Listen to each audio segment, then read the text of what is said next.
A shift is about to shock the entire world forever.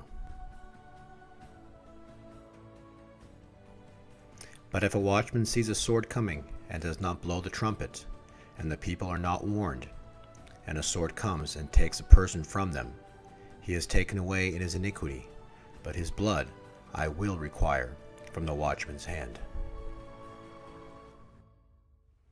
So you, son of man, I have made a watchman for the house of Israel.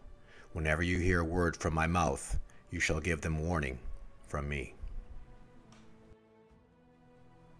But if you warn the wicked to turn from his wicked way, and he does not turn from his way, that person shall die in iniquity, but you will have delivered your soul. We have prayed. We have dreamed about it. The time has come. The great shaking begins. August, September, October. Then, beginning in November, it will be time to rebuild.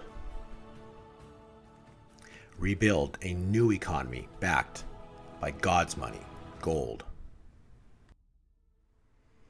To everything there is a season, and a time to every purpose under the heaven. Calculating God's seasons using Daniel's timeline. Daniel's timeline makes for perfect circles, using 7 years, which equates to one cycle, which equates to exactly 2,520 biblical days, which equates to exactly 360 weeks. Remember, a circle has 360 degrees. If we take half of 2,520 biblical days, we arrive at 1,260 biblical days. And gold's price movement can be directly correlated with Daniel's timeline. Let me illustrate. In 1980, gold topped at $800. 3 7-year cycles equates to 21 years, and in the year 2001, gold made an exact bottom 21 years later. Next, from the bottom in the year 2001, 7 years forward, and we arrive at the exact top in 2008.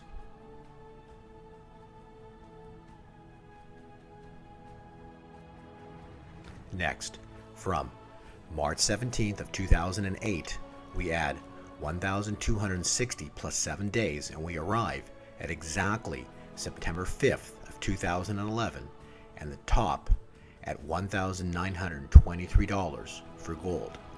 At that specific time, we forecast the exact top.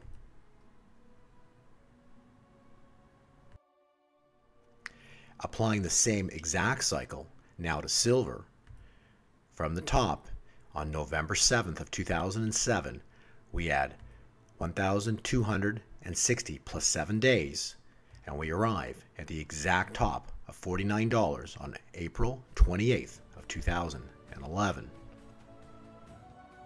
Then, in an interview on December 3rd of 2015, using another 7 calculations, we stated, the time cycle ends today. Gold will go no lower than $1,045. Daniel's timeline also points to a specific day and month for a calculated new all-time high and top in the year 2018.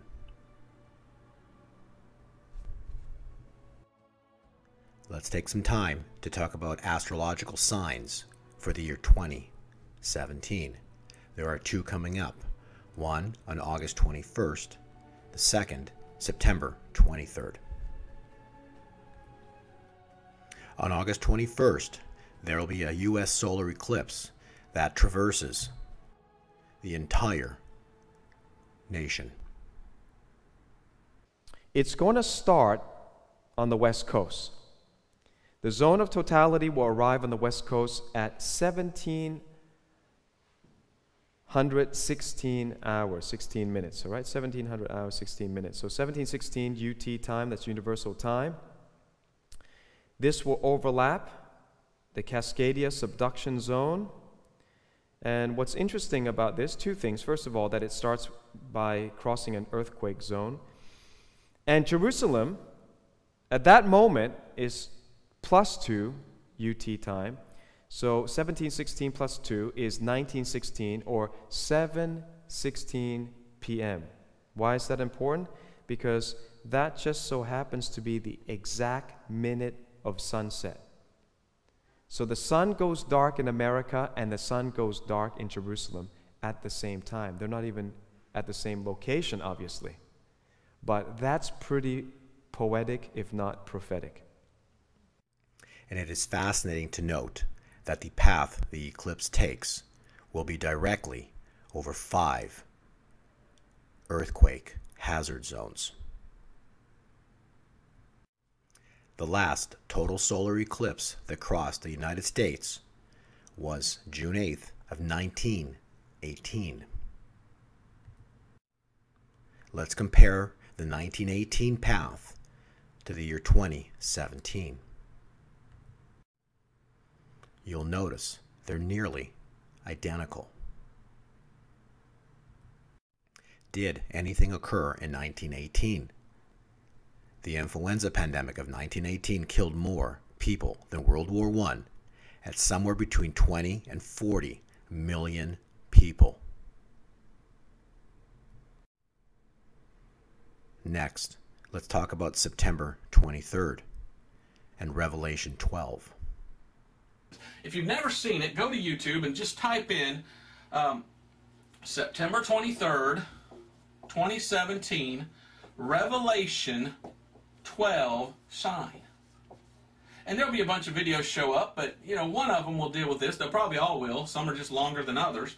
But there is a certain sign that's supposed to appear on this date in 2017 that many people are saying is a sign given in the book of Revelation that's supposed to take place according to the book of Revelation.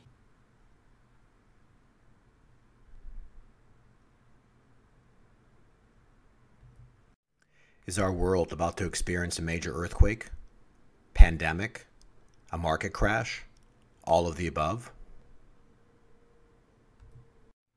God's great shaking is now set to begin, and gold and silver will experience a price explosion for the next 3 months. So what is Hollywood saying about September 23rd? September 14th. 9/14. 14 plus 9 is? 23. The island. When did you come here? Oh, 60s. What was the date? What was the date? September 22nd. It was September 22nd. Interesting date. They decided to meet.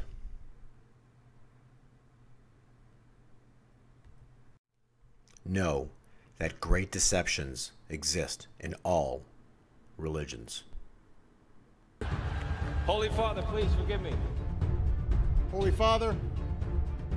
You'll hear that title used quite often. This man, Bergoglio, Francis the Talking Pope, his predecessors, John Paul II, Pope Benedict, John Paul I, Pope Paul, Pope John the 23rd, Pope Pius. You can go all the way back, folks. I'm talking centuries. These men are replacement gods. And these men have taken upon themselves the title of Holy Father. He wears the titles of God. He wears the title Holy Father, head of the church. He never died for the church, but he stole that title from Christ. Jesus said, "And call no man your father upon the earth, for one is your Father which is in heaven." Jesus said of himself, "I am the way, the truth, and the life. No man cometh unto the Father but by me." Chi ritiene di poter avere un rapporto personale, diretto, immediato con Gesù Cristo, al di fuori della comunione, e della meditazione della Chiesa. Sono tentazioni pericolose, sono tentazioni dannose, sono, come diceva il grande Paolo VI, dicotomie assurde. Pope Francis has worked tirelessly toward a new world religion in which all denominations are brought together as one. If you look at Francis's outreach over the past 3 years, and specifically in 2016, you'll find somebody who has openly condemned evangelical Christianity and the belief that you must have a personal relationship with Jesus. He has openly warned that this belief is dangerous. He has also equated the spread of the gospel under evangelical Christianity to jihadism. In the meantime, he has done quite a bit of outreach to every other religion in the entire world. Why is this happening? She's called the United Nations International Pilgrim Statue of Fatima and travels around the world. I've seen people who break down in tears as soon as they look at the face. The faithful believe they're seeing the face of Jesus' beloved Mother Mary. Just a Mary shrine here, Mary shrine there, Mary shrine here, everywhere. Why do people praise and worship Mary, whom Jesus was born of? Now Catholics are taught that it is better to pray to Mary, who is merciful and understands us.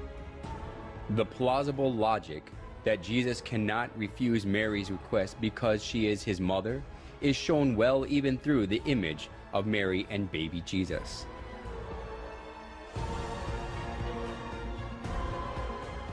In most cases, Jesus is nested in Mary's arms as a baby. This downgrades Jesus to a little baby who is always dependent on Mary and lets people think that he can do nothing without Mary.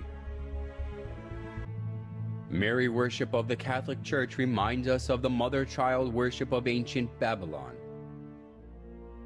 Just as Semiramis artfully spread the mother-child worship throughout Babylon when she ruled it over instead of her son Tammuz,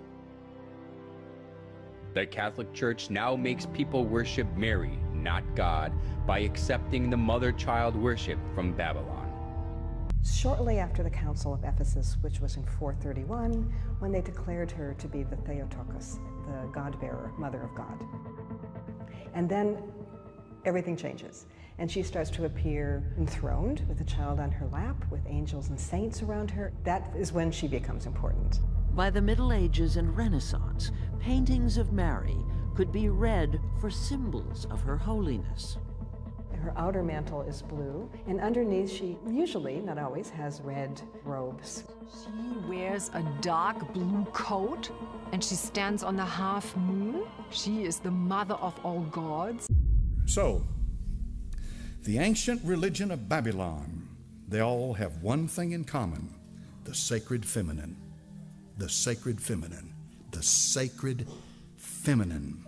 Ishtar the Babylonians, Tyre the Buddhism, Fatima of Muhammad, Sophia the Gnostics, Shekinah to the Kabbalist Jew, Mary to the Catholic, and Shakti to the Hindu. These all have one thing in common: the sacred feminine. And the sacred feminine is going to take you back to the source of light, because the light that resides in that place that Plato talked about, you need a path to get back to that light. Listen, this is important. She is the one to take you to that light. Now, I'm gonna give you a guess. Tell me this morning, who do you think that light is? You remember what this subject's all about? Lucifer. He's the light bearer. Got him into the house, and he's now in power. Was the mother-child worship the creature of an age, which was especially welcomed only in Babylon? Surprisingly, the mother-child worship of Babylon has been passed down through the thousands of years and still exists today. In Vatican of Rome, we can find the mother-child worship in its original state. When do you think the birthday of Nimrod and Tammuz was? On the first day of the year when the sun is reborn. And what day do you think that the sun is reborn? In the middle of winter, at this winter solstice, December 25th. That's right. That's where we get December 25th on Christmas Day, where we say that Jesus was born. Why did we choose Jesus being born on December 25th? Where did that date come from? Very simple. Jesus was the Son of God. Tammuz was the son of the gods. He was the son of his father, Baal. And so the pagans, which early Christianity came right out of paganism in Rome, they were already worshiping the sun god on Sunday in Rome, which is where we get worshiping on Sunday from. Nowhere in the Bible do we see that Yahshua and his apostles changed the day of worship from Saturday to Sunday. In fact, the Messiah in his Sermon on the Mount has this end-time prophecy: "Pray that your flight be not in the winter, neither on the Sabbath day." The greatest deception of all is still to come, but not just yet. History is being repeated. The days of Noah are returning. The gods are returning to the earth to dwell among men and mingle their seed with the human race. Only the truth can prepare us for the lie that's coming. Shortly after this final deception, Christ will return, and he will come for a church that has been purified from all the false traditions and paganism.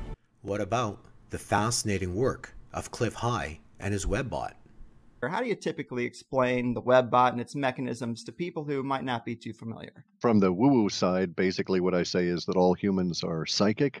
Most humans don't know they're psychic, but that psychic intuition pinging, so to speak, from universe has to come out, and so they leak it out in their language, whether they're aware of that or not, by which words they choose to use in specific instances.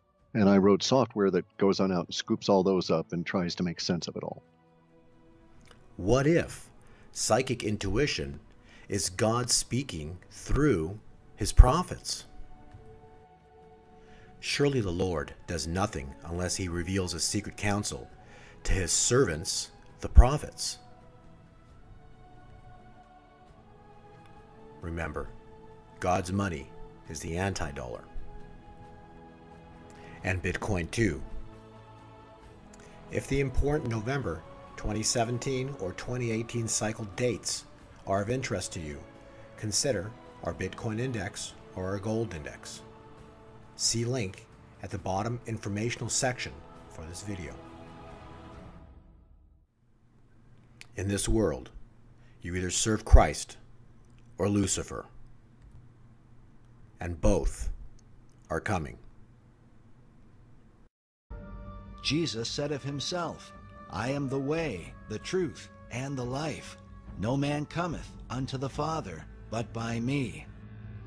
This spiritual war has been raging down through the ages, and it's clear that this prophecy is fast fulfilling. As the battle intensifies, we're all faced with a choice. Choose for yourselves this day whom you will serve. May God bless you and your family.